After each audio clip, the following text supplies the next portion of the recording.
Cricket బెట్టింగులను అలవాటు పడి మోసాలకు పాల్పడుతున్న 2 వ్యక్తులు అరెస్టు. 8 లక్షల విలువ కలిగిన నగదు స్వాధీనం చేసుకున్న ప్రకాశం పోలీసులు. వివరాల్లోకి వెళ్తే కేసులోని 2 వ్యక్తులు అరెస్ట్ మరియు నగదు స్వాధీనంపై ఒంగోలు రూరల్ ఆఫీస్ ఆవరణంలో ఏర్పాటు చేసిన మీడియా సమావేశంలో ఒంగోలు డీఎస్పీ రాయపాటి శ్రీనివాసరావు వివరాలు వెల్లడించారు. ఈ సమావేశంలో Ongole rural CI N Srikanth Babu, Nalupadu SI B Srikanth, Maddipadu SI B Sivaramaiah మరియు సిబ్బంది పాల్గొన్నారు. నేరం జరిగిన విధానము ప్రకాశం జిల్లా నాగల్పులపాడు మండలం ఉప్పూండూరు గ్రామంలోని కొనిచేటి సురేష్ బాబు అనే అతను శనగల వ్యాపారం చేసుకుంటూ ఉంటాడు. నేరస్తులు అతని మేనల్లుడిగా ఫోన్లో మాట్లాడి అతనికి నమ్మించి వారు ప్రైవేట్ కంపెనీలో పెడుతున్నట్లుగా దానిని డబ్బులు అవసరమని ఇస్తే తిరిగి ఇస్తామని నమ్మించి మోసం చేసి అతని వద్ద నుండి పలు మార్లు ఫోన్పే ద్వారా 8,34,000 మనీ ట్రాన్సాక్షన్ పాయింట్కు ఆన్లైన్లో నగదు బదిలీ చేయించి తర్వాత ఆ డబ్బులు డ్రా చేసుకున్నారు. ఈ ఫిర్యాదుపై నాగల్పులపాడు పోలీస్ స్టేషన్లో కేసు నమోదు చేయబడి దర్యాప్తులో ఉంది. ప్రకాశం జిల్లా ఎస్పీ ఆర్ దామోదర్ ఐపీఎస్ గారి స్వయ పర్యవేక్షణలో ఒంగోలు డీఎస్పీ రాయపాటి శ్రీనివాసరావు గారి నిర్దేశంలో Ongole rural circle inspector N Srikanth Babu వారి సిబ్బంది అయిన నాలుపాడు ఎస్ఐ బి శ్రీకాంత్ వారి సిబ్బంది సహాయంతో ఈ క్రింది తెలిపబడిన నేరస్తుని అరెస్ట్ చేయడం జరిగింది అని వెల్లడించారు.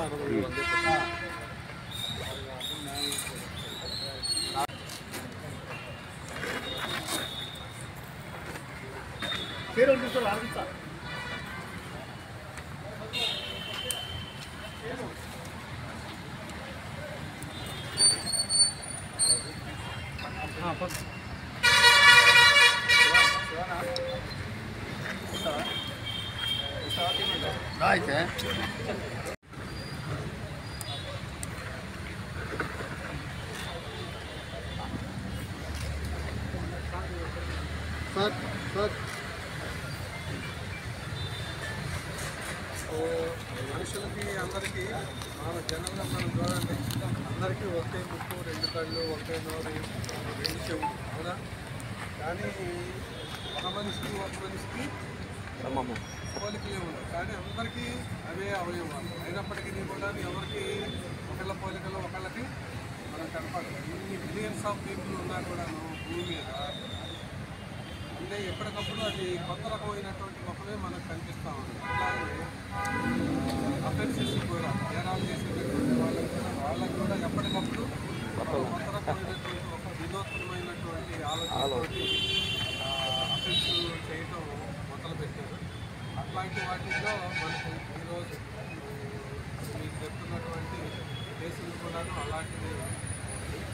దీంట్లో ఒక 2 వ్యక్తుల్ని మనం అరెస్ట్ చేయడం జరిగింది. అతని పేరు నోట విజయకృష్ణ అని చెప్పేసి మల్లిపురం మండలం కుప్పనపాలెం విలేజ్. తర్వాత రెండో అతను చక్రవర్తి అని చెప్పేసి సాలిం నగర్ అని చెప్పేసి నర్సరావుపేట దగ్గర. ఇట్లా వీళ్ళల్లో మెయిన్ వ్యక్తి మనకు కోట విజయకృష్ణ. ఇతను 2017లో సీఏ చేస్తూ డిస్కంటిన్యూ చేశాడు. అప్పటి నుంచి కూడాను ఈ టైప్ ఆఫ్ అఫెన్సెస్ చేయడానికి అలవాటు పడ్డాడు. ఇతను చేసేటటువంటి అఫెన్స్ మోడల్ ఎలా ఉంటుందంటే మనకు తెలిసినటువంటి నెంబర్లు లేదంటే ఎక్కడైనా సరే చూసిన నెంబర్లు కామన్గా ఏదో ఒక నెంబర్కి ఫోన్ చేస్తారు. ఫోన్ చేస్తే మావయ్య అని చెప్పేసి పిలుస్తారు. మావయ్య అని చెప్పేసి పిలిస్తే అవతల వ్యక్తి కనుక చిత్ర చందు అని లేదా చంద్ర ప్రకాష్ అని అలా కనుక కనెక్ట్ అయ్యారు అని అంటే ఆ వాయిస్ వాళ్ళకి తెలిసినటువంటి వ్యక్తులది ఎవరో ఒకళ్ళ వాయిస్ తోటి కొంచెం సిమిలారిటీ ఉండేటటువంటి అవకాశం ఉంటుంది. అలాంటి వ్యక్తులకి ర్యాండమ్గా కొడతా ఉంటారు, ఏదో ఒక నెంబర్ తోటి కనెక్ట్ అవుతారు అనమాట. కనెక్ట్ అయినటువంటి వెంటనే అది ఏదో ఇబ్బందిలో ఉండాలనో లేదంటే ఫ్రెండ్కి యాక్సిడెంట్ జరిగిందనో ఇట్లా డిఫరెంట్ రీజన్స్ ఏదో ఒకటి చెప్పేసి వాళ్ళ దగ్గర ఏదో బిజినెస్ చేస్తున్నారు, కొంత డబ్బులు అవసరమనో వాళ్ళ దగ్గర నుంచి డబ్బులు వేయించుకుంటారు, ఫోన్పే చేయించుకుంటారు. అది కూడా ఫోన్పే చేయించుకునేది తన సొంత అకౌంట్కి చేయించుకుంటారు. ఏం చేస్తాడు అని అంటే మనకు మనీ ట్రాన్సాక్షన్స్ పాయింట్స్ అని ఉంటాయి, బిజినెస్ కరస్పాండెంట్స్ అంటారు. మనం బ్యాంకు వాళ్ళ దగ్గర పర్మిషన్ తీసుకొని రూరల్ ఏరియాలో ట్రాన్సాక్షన్స్ చేస్తున్నటువంటి అందరూ గమనించే ఉంటారు. రూరల్ ఏరియాలో ఉంటారు.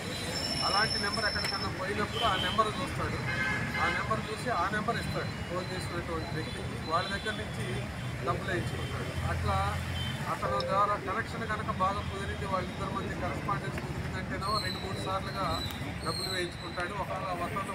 ఒక్కోసారి ఒక్క ట్రాన్సాక్షన్ తోటి క్లోజ్ చేసుకుంటాడు. ఆ విధంగా వాళ్ళ దగ్గర నుంచి డబ్బులు వేయించుకొని చీట్ చేయడం, ఆ వేసినటువంటి అమౌంట్ను ఈ రెండో వ్యక్తి చక్రవర్తి అనేటటువంటి వ్యక్తిని పంపించి ఆ డబ్బులు కలెక్ట్ చేసుకుంటారు.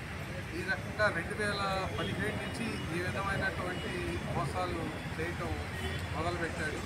మనకు విజయనగరం టౌన్లోనే 1 టౌన్లో 2 కేసులు, విజయనగరం 2 టౌన్లో 1 కేసు నమోదు చేయడం జరిగింది అక్కడ. అట్లాగనే న్యూజిలాండ్లో 1 కేసు జరిగింది. అట్లానే కృష్ణలంక పోలీస్ స్టేషన్, మన విజయవాడ సిటీలో 1 కేసు ఉంది. అలాగే కైకలూరు. మనకు తెలిసినటువంటి కేసెస్ ఇవి. 100% ఇన్సిడెంట్స్ కొన్ని ఉంటాయి. అంటే ఇక్కడ చేసి పోలీస్ స్టేషన్ దాకా వెళ్ళి కంప్లైంట్ చేయనటువంటి కూడా కొన్ని ఉండేటటువంటి అవకాశం ఉంది. అయితే మనకు తెలిసినటువంటి కేసెస్ ఈ 6 కేసెస్ అనమాట. చివరగా మన దగ్గర ఉప్పుగుండూరులో ఒక అతను కూడాను ఇట్లా మామయ్య అని చెప్పేసి మాట్లాడి తనేదో బిజినెస్ చేస్తున్నానని, దాంట్లో అవసరం అని చెప్పేసి అతని దగ్గర నుంచి 8,34,000 వరకు తనకు 3-4 దఫాలుగా అమౌంట్ వేయించుకోవటం జరిగింది. ఈ అమౌంట్ తోటి ఏం చేస్తాడు అని అంటే తను మళ్ళీ బెట్టింగ్లను రకరకాల అదరు వయసెస్ అతను అలవాటు పడి వాటికి ఖర్చు చేయడం మనకు కూడాను లాస్ట్ మంత్ డిసెంబర్లో జరిగింది. అది ఈ అమౌంట్ తోటి అతను బెట్టింగ్ పర్పస్ నిమిత్తం అని చెప్పేసి వేరే ఒక డిస్టెంట్ ప్లేస్కి వెళ్దామని చెప్పేసి ఇద్దరు కూడా వెళ్తూ ఉంటే ఈరోజు మన నాగలపూర్పాడు ఎస్ఐ గారు వాళ్ళ సిబ్బంది అతన్ని పట్టుకోవటం జరిగింది రూరల్ సిఐ గారి ఆధ్వర్యంలో. దీంట్లో మొదట్లో జరిగినప్పుడు కూడాను ఎస్పీ గారు కొన్ని ఇన్స్ట్రక్షన్స్ ఇచ్చారు, ఏం చేస్తే బాగుంటుంది అని చెప్పేసి. దాని మేరకు ఎస్పీ గారు చెప్పినటువంటి ఇన్స్ట్రక్షన్స్ మేరకు నాగలపూర్పాడు ఎస్ఐ గారు వాళ్ళ సిబ్బంది కూడాను అతని guidance of rural inspector detective చేయడం జరిగింది. ఈ సందర్భంగా కేసు డిటెక్ట్ చేసినటువంటి నాగలపూర్పాడు ఎస్ఐ గారు అట్లాగే వాళ్ళ సిబ్బంది ఉన్నారు. కొంత దీంట్లో ఎక్కువగా స్ట్రగులు పడి కూడాను ఇన్ఫర్మేషన్ కలెక్ట్ చేయడంలో రాఘవులు అని చెప్పేసి తిరుపతి రెడ్డి, తర్వాత రవికుమార్ రెడ్డి వీళ్ళందరికీ కూడాను ఎస్పీ గారి తరఫు నుంచి నా వైపు నుంచి కూడా వాళ్ళకి కంగ్రాచులేషన్స్ తెలియజేస్తాను. వీళ్ళ దగ్గర నుంచి ఈరోజు 2 లక్షల రూపాయలు చూస్తున్నటువంటి అమౌంట్ వాళ్ళ దగ్గర నుంచి మనకు కోర్టులో ఉన్నటువంటి ఇది మీరు అంటే ఇట్లాంటి ఎన్నో రకాలుగా జరిగినటువంటి సందర్భాలు ఉంటాయి.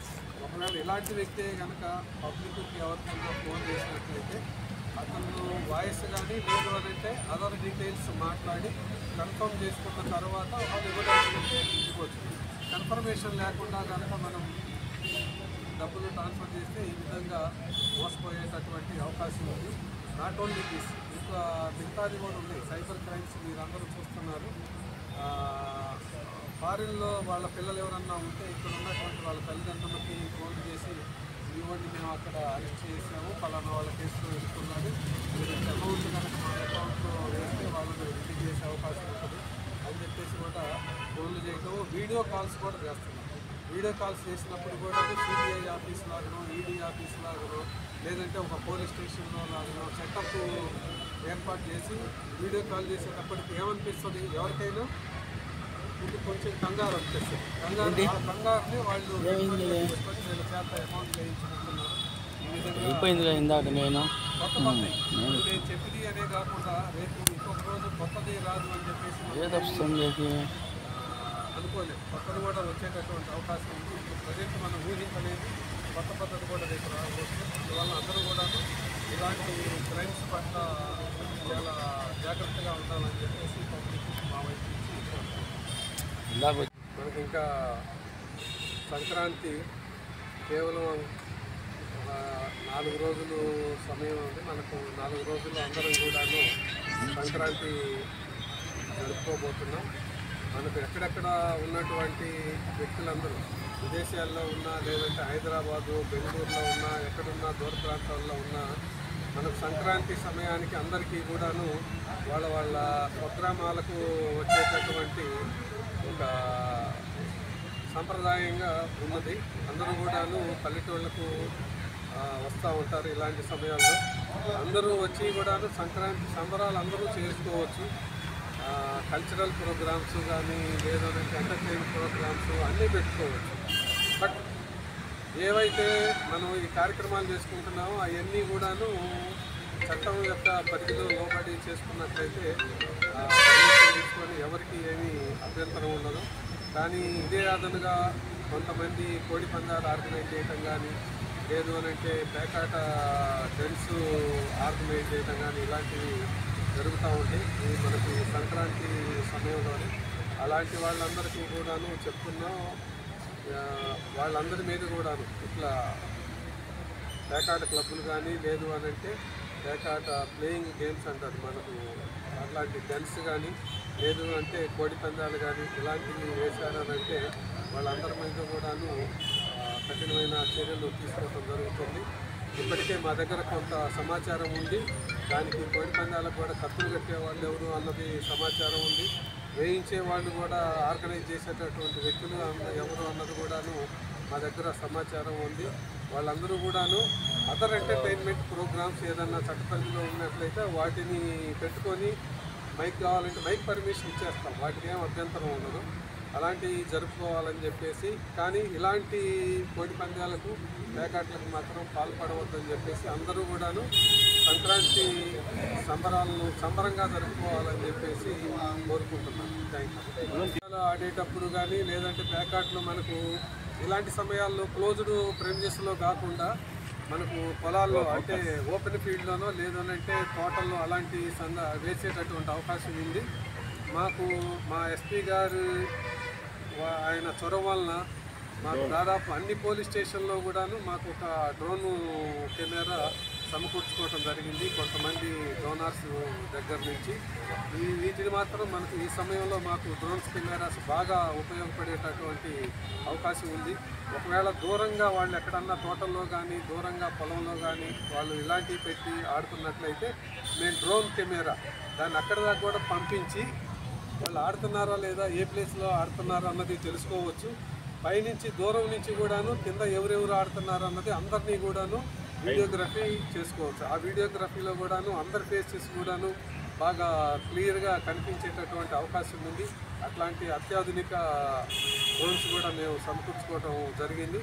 అలా ఒకవేళ మేము వచ్చేటప్పుడు పారిపోయినా కూడాను ఆ డ్రోన్ కెమెరా వీడియో రికార్డింగ్లో ఉన్నటువంటి వ్యక్తులందరి మీద కూడాను మరలా మేము కేసెస్ రిజిస్టర్ చేసి వాళ్ళ మీద యాక్షన్ తీసుకోవడం జరుగుతుంది. కనుక అందరూ జాగ్రత్తగా ఉండాలని చెప్పేసి కూడా కోరుకుంటున్నాం.